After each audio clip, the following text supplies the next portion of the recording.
Hey guys, welcome back to the channel. If you're new here, my name is Ali. I'm a junior doctor working in Cambridge, and today I'm going to be talking about this new 2018 iPad Pro with Apple Pencil and basically trying to answer the question of whether you should buy it or not. So to that end, this video is going to be split up into a few different parts, and everything is going to be linked in timestamps in the video description and in a pinned comment so you can skip around if you feel like it. I'll start off by just sharing some quick overall impressions about the new iPad Pro, and then I'll introduce a three-part flowchart, like 3 questions to ask yourself before deciding whether to buy this or not. So yeah, let's just get into it. Okay, so overall thoughts, and I'm just gonna echo what every single other reviewer has said, and that is that this is an absolute beast of an iPad. It's clearly the best iPad ever made. Its design is incredible, the performance is like second to none, but at the end of the day, it's still an iPad, and it probably won't quite replace your laptop just yet. In terms of design, yeah, it's very like industrial, it's very iPhone 5, just kind of stretched out, and you can see all the fingerprints because I've been using this like all day, every day since I got it. It's really thin, you can just kind of flick it around. It's a nice design.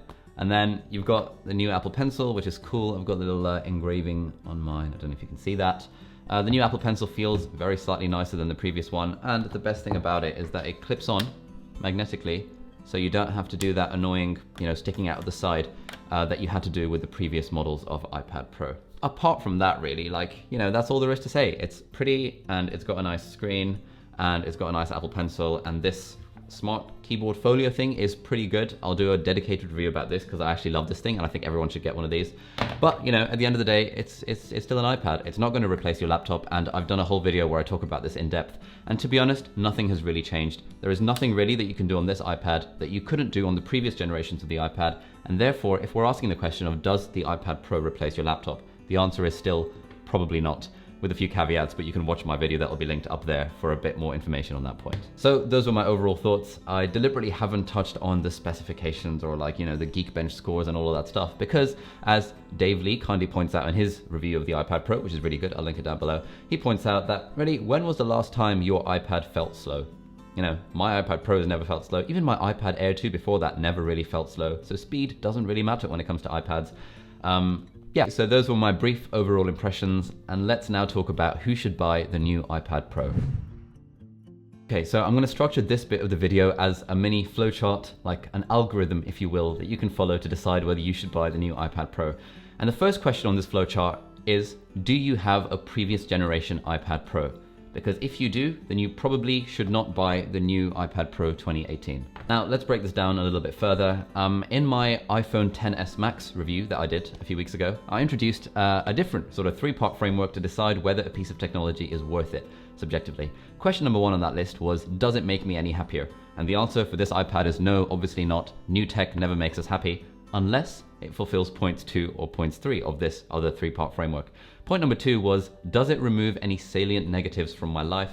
Does having this new piece of tech stop me from feeling pain in one aspect of my life? And sort of this new one does. The fact that the pencil now sticks to the top magnetically removes a massive annoyance, because with the old generation you had to stick it into the side and charge it like that. And apart from that, really, there were no real salient negatives of the old 2017 iPad Pro, or I think of previous generations, although admittedly I haven't used the previous generations. There aren't really any salient negatives of that. I don't think anyone was complaining about how bad their iPad Pro was before for them to warrant justifying purchase of a much more expensive new 2018 iPad Pro.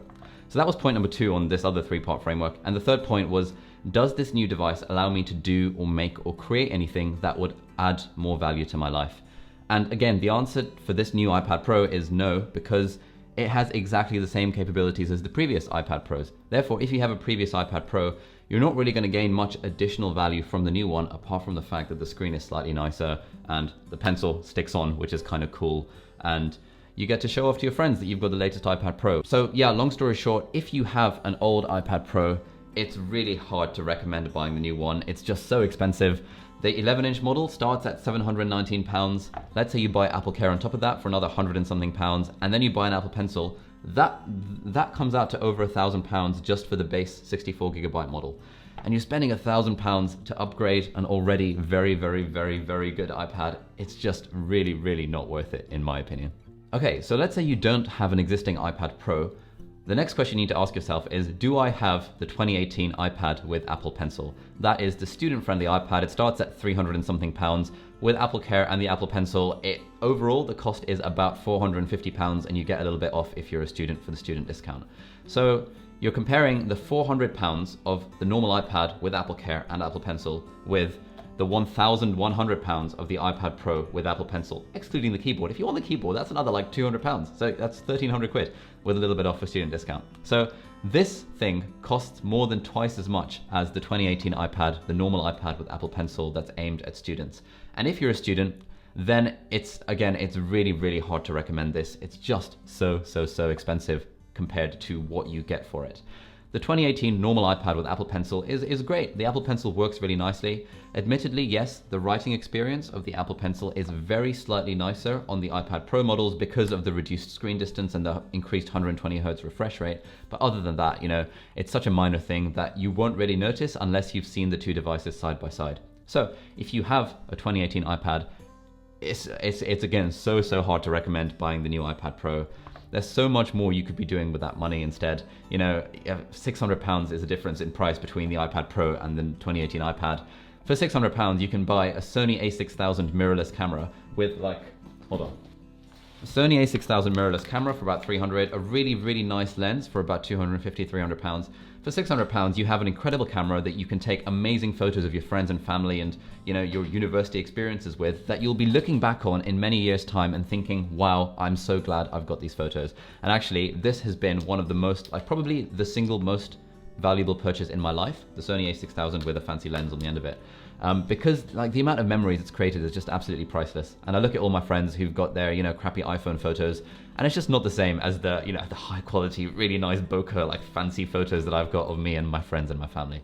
So you could do that with that £600. Alternatively, you could buy an Amazon Kindle, probably the second most valuable purchase I've ever made other than the camera. That sets you back about £90 for the Kindle Paperwhite, and then you can buy 50 non-fiction books, and all those would add infinitely more value to your life than this slightly nicer user experience of the iPad Pro. Alternatively, you could sign up to Audible, Amazon's audiobook service. There's an affiliate link below if you want. And that costs about £8 a month. So you can get 5 years worth of an Audible subscription with a free audiobook every month for the £600 that you'd be paying to upgrade to the iPad Pro over the 2018 iPad. And Audible is probably the third most valuable purchase I've ever made in my life. And I'm going to do a whole list of this in a video and in a blog post sometime. But the point I want to make is that £600 gets you a lot. And the upgrade, the incremental upgrade between the 2018 iPad and the 2018 iPad Pro, in my opinion, does not justify that £600. Now, when I made my previous video comparing the 2017 iPad Pro with the 2018 normal iPad, gosh, this is getting confusing, isn't it? When I made that video, I made the point that I would still personally prefer the Pro because I said something about spreading the extra cost over 3 years. And if you think about it, £600 over 3 years, that's about £1 a week. And I'm happy to pay £1 a week for the slightly nicer experience of the iPad Pro. But actually, on reflection, there was one really important point that I didn't touch on in that video, and that brings us to point number 3 in our 3-part flowchart. And point number 3 in our flowchart is, if you don't have an iPad Pro already, a previous model, and you don't have the 2018 iPad, the question you want to be asking yourself, in my opinion, before buying this is, do you have the cash to burn? Now, I'm going to talk a little bit about money here, and I know that talking about money is impolite, but when Apple is asking us to spend upwards of £1,000 on one of these, when you could spend £400 on a normal iPad, that's just as good, pretty much. We really do need to talk about money and to speak candidly about what money means to different people. And I think the most important question here is that £1,000 a significant amount of money to you? Now, the answer for this is going to vary for different people, and there's no judgment here. For some people, £1,000 is a hell of a lot of money, and it is a hell of a lot of money. But for other people, including myself admittedly, £1,000 is a lot of money, but it's not a significant amount of money in the sense that it's not going to change the way I live my life if I didn't have that £1,000, or if I chose to spend £1,000 on this device. And the reason that question is important is because the iPad Pro is less a functional tool and more a luxury product. So when you're splashing out so much money on a luxury product, it's hard to convince yourself that you're doing it for a functional purpose for the most part. There's going to be 1% of people that genuinely do need the extra performance of the iPad Pro, and that's amazing for those people, but I doubt those are the sorts of people watching this video. I imagine for the most part, if you're watching this video, you're probably a student, you're probably on some kind of budget, and you're considering whether to buy an iPad Pro or whether to buy an iPad at all, or maybe going for a Surface that, you know, gets you the best of both worlds for a laptop and iPad or whatever. And yeah, we just need to answer that question. Is £1,000 a significant amount of money? A few years ago, when I was a student and I didn't have my side business kind of generating income every year, I would never have ever have bought this. I spent like a whole year of my life saving up £700 to buy the MacBook Air in like 2012. I was tutoring 4 times a week, making about £20 an hour. And by the end of the year, I managed to save £700 for a MacBook Air. And I made that MacBook Air last 3 years, and it added an immense amount of value to my life. And I'm really glad I did it. But would I have saved, would I have worked an extra whole year to buy a MacBook Pro for £1,400 back in the day? No, of course not, because I didn't need a MacBook Pro. I was quite content and I could do every single thing I wanted to on the base model of the MacBook Air. And I think it's a similar situation for this iPad versus the iPad Pro. The 2018 iPad is great.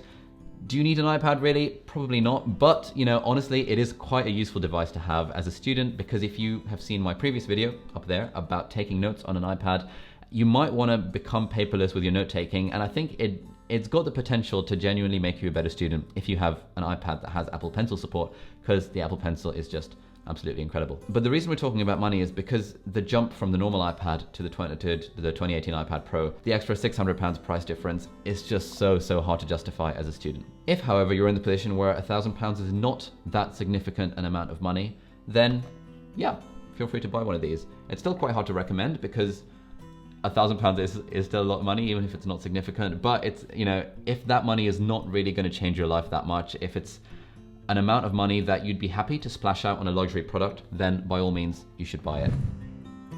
So yeah, those are my thoughts on the subject. We've talked about overall impressions. Yeah, I love this. It's the best iPad ever made, but it's still not a laptop replacement. It's incredible hardware that is hampered by the limitations of iOS 12, as every other tech reviewer has said. And then we talked about the 3-part framework, flowchart of deciding whether you should buy one of these. It's an incredible device, but it's really bloody expensive. And yeah, that concludes this random review thing. So thank you very much for watching. If you liked the video, please give it a thumbs up. If you haven't subscribed to the channel yet, please consider doing so. Have a lovely day, and I'll see you in the next video. Goodbye.